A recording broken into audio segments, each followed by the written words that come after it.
पूर्वरु Kalinga stadium athletic track रे गड़ीथिला क्रीड़ा मंत्री गाड़ी। हाउ एबे Rourkela Birsa Munda stadium hockey turf उपरे नाच गीत आयोजन। ये हेउछि बीजेपी सरकार क्रीड़ा को सम्मान। पूर्वतन मुख्यमंत्री नवीन पट्टनायक निज शासन समय रे राज्य रे क्रीड़ा भित्तिभूमिर विकास करथिले। राउरकेला रे निर्माण करथिले विश्वर सबुठु बड़ हॉकी स्टाडियम।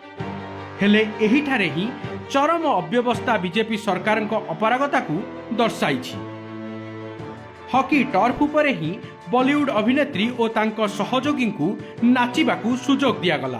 पुणी खेल देखिबाकू टिकेट करिथिबा लोकंक बदल रे प्रथमे मागणा दर्शकों को भीतर को छड़ागला। एहाकू नहीं विशृंखला हेबा सह उत्त्यक्त दर्शक बैरिकेड और गेट भांगीदेले।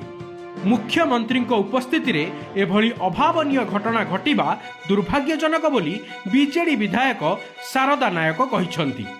प्राय 10,000 ऊर्ध्व लोक जो माने हाथ में टिकेट धरते से भितर खेल देखा जाई पारे ना।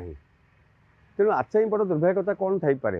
एभली कार्यक्रम अत्यंत दुर्भाग्यजनक एवं अत्यंत निंदादायक एवं गोटे लोक ऑनलाइन काउंटर खोलुची बंद होउची परिश्रम करके सी भावुची टिकेट पल्ली माने मु कन्फर्म मैच देखिपारि एवं आपण तापर गेट खोली दौरान साधारण लोक पलाउचंती।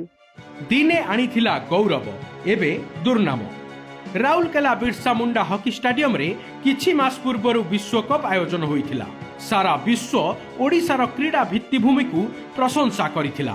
हेले बीजेपी सरकार रे अव्यवस्था को नहीं दुर्नाम मुंडाइछि स्टाडियम।